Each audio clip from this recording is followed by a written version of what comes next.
60 police officers stood in a line, stretching from the front door of a two-bedroom house on Carver Street all the way to the sidewalk, down the front walk, and around the corner onto Elm. They stood in full uniform, caps in hand, not one of them speaking.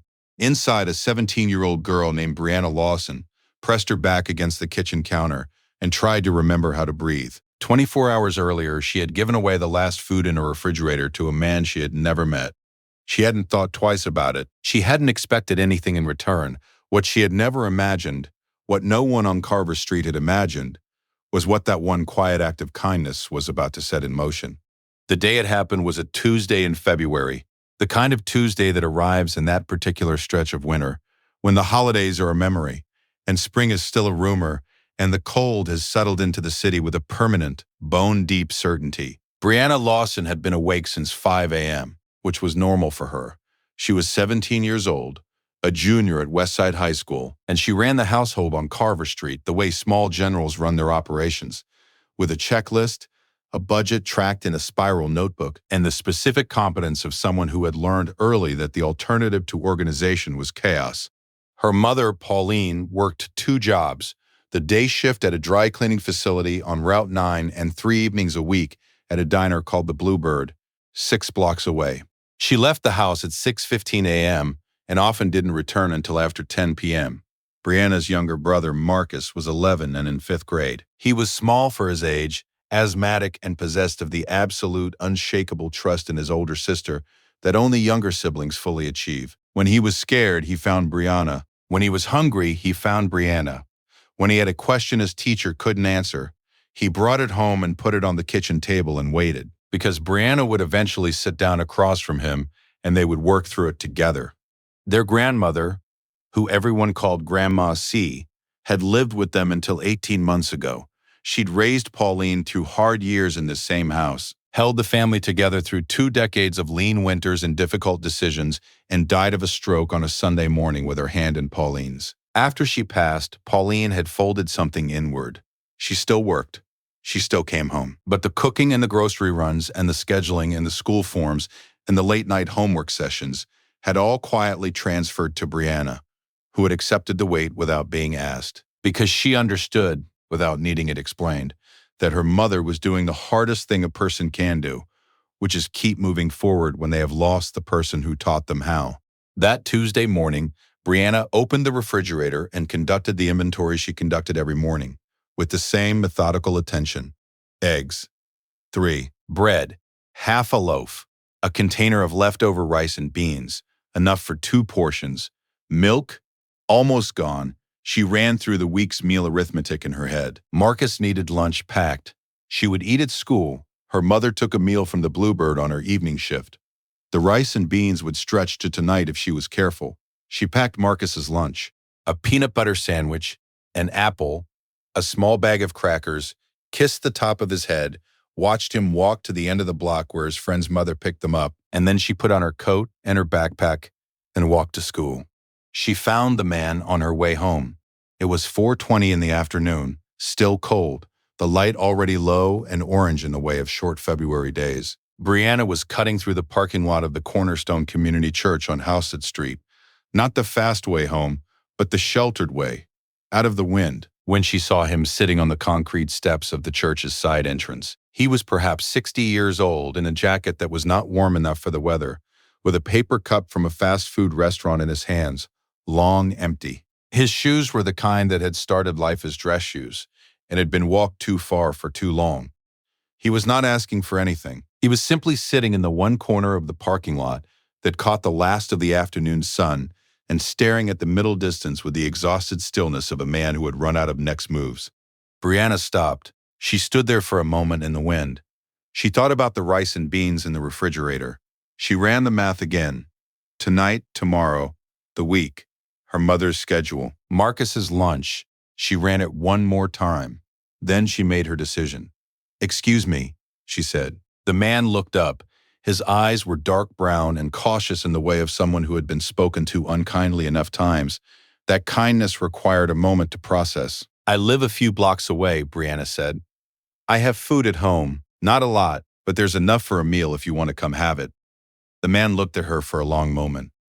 "You don't know me," he said. "No," she agreed, "but you look cold and hungry, and I have food." She paused. "You don't have to." He stood up slowly, the way people stand when their joints have been sitting too long in the cold. And he said, "I appreciate it." She walked into Carver Street and gave him the container of rice and beans, warmed on the stove, with the last of the bread. She made him tea. She sat at the kitchen table while he ate, and she did her homework. And they talked a little. Not much, just the kind of words that fill a space without demanding anything. His name was Earl. He had been in the city 3 weeks after losing his job in a factory closure downstate. He was trying to find his footing. He thanked her twice when he finished. She walked into the door. She went back to the kitchen and looked at the empty refrigerator and wrote groceries at the top of her notebook page for Thursday, which was the day her mother's dry cleaning check deposited. Then she started figuring out dinner from what was left. What Brianna did not know about Earl was something she would not learn until the following morning.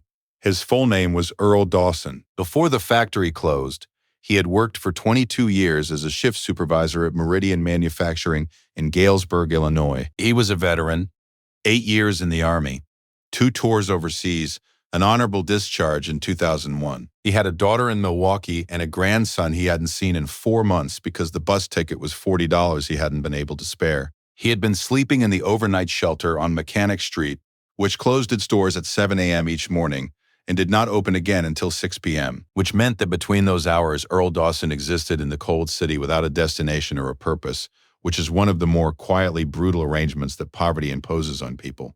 He had eaten at 2 different churches in the past 3 weeks, accepted a coat from a donation bin, and spoken to one caseworker who had given him a list of resources and a follow-up appointment 17 days away.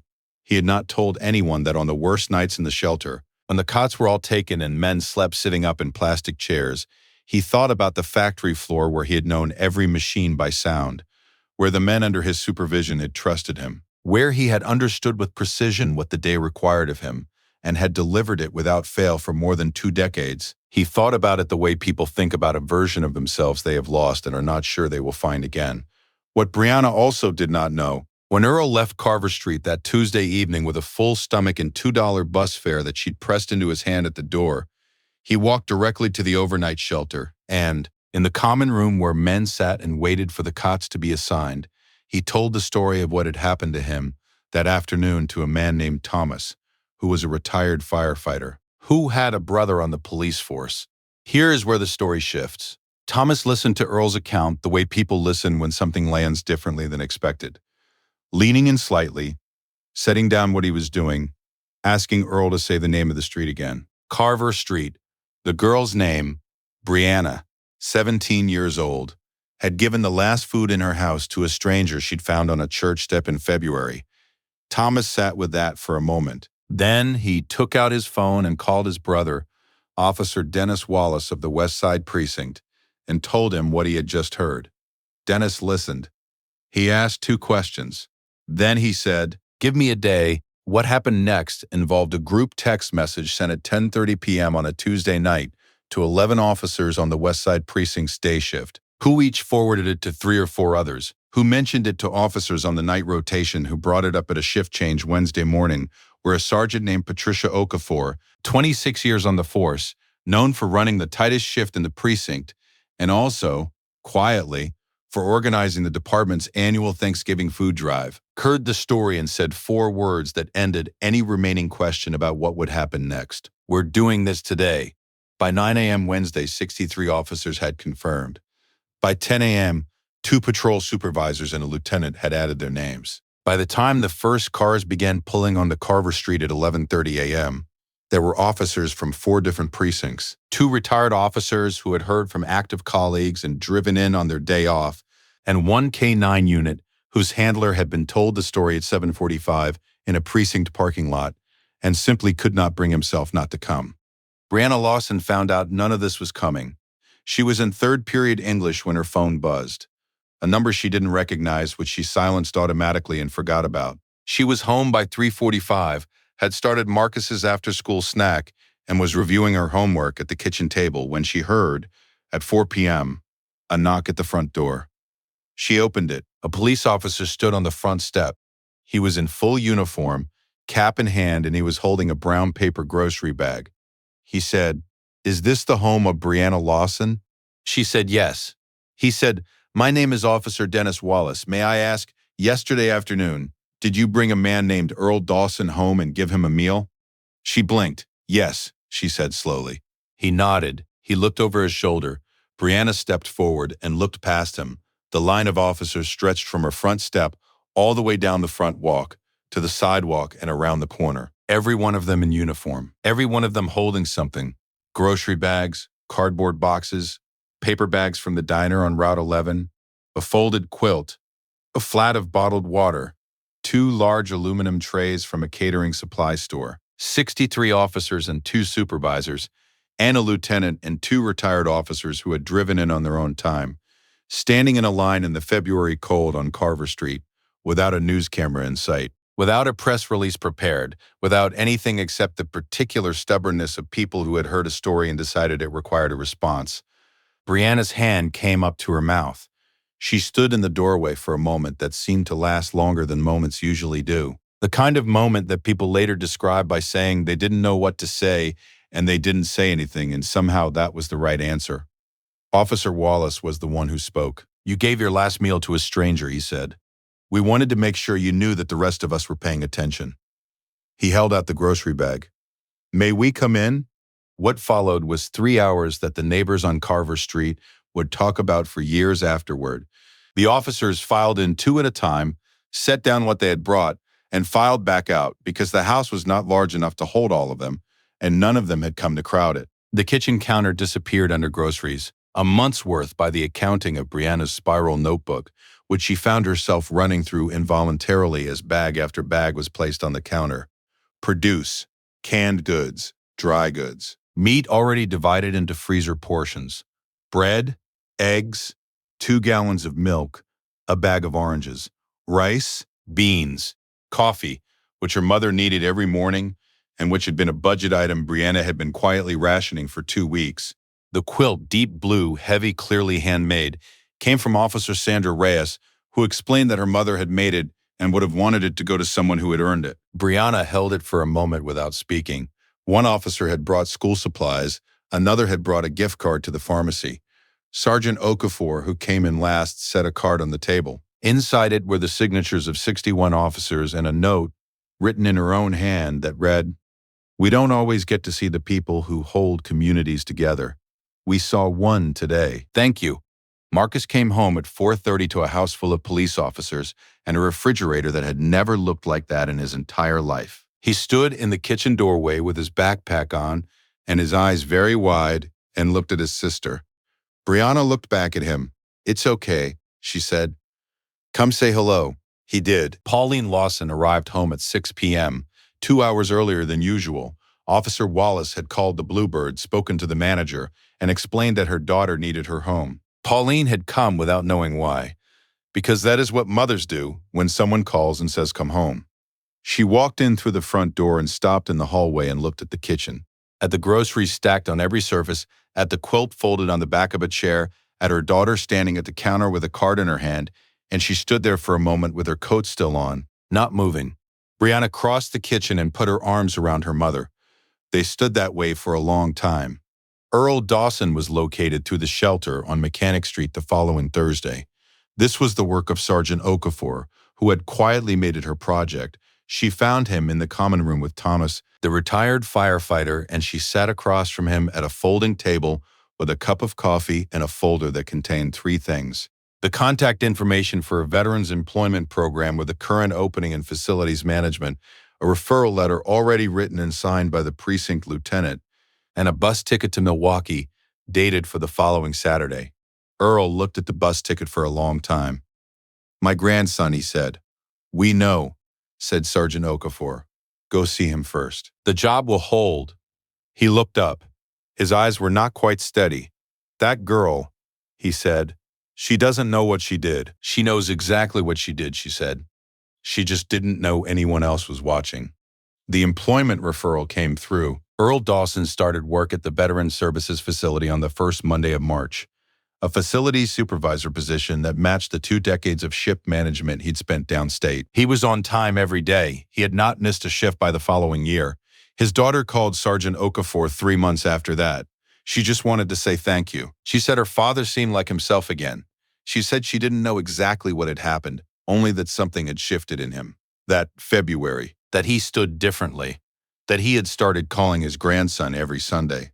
The story made no news. Not then. It traveled the way the best things travel, person to person, told over dinner tables and in break rooms, and between neighbors standing at the end of a driveway in March, when the snow has finally started to melt. A few of the officers mentioned it to their families. One of the officers' wives posted something brief on a neighborhood social platform, and it circulated for a few weeks in a small radius, and then it settled down into the kind of story a community holds quietly, without amplification, the way people hold the things that matter most to them. Brianna Lawson graduated from Westside High School with honors 15 months later. She gave a graduation speech that did not mention any of this, because that was not the kind of person she was. She had been accepted to a nursing program at the state university, full financial aid, and she would begin in the fall. Her mother took a photograph of her in the backyard on graduation day, in her cap and gown, holding her diploma, standing in front of the rose bush that Grandma C had planted 17 years ago and that bloomed every spring without fail, indifferent to cold winters. Persistent as the people who attended it, Brianna kept the photograph on her desk throughout nursing school, through clinical rotations, through the hard nights when the work was heavier than she'd expected. She kept it the way people keep the things that remind them of where they come from and what they already know how to do. She had learned the most important lesson long before any classroom or training program could teach it, that the impulse to give, when giving costs you something real, is not naivety. It is the whole point. Somewhere in a suburb of Milwaukee, a boy was growing up with his grandfather present. Every Sunday, the phone rang.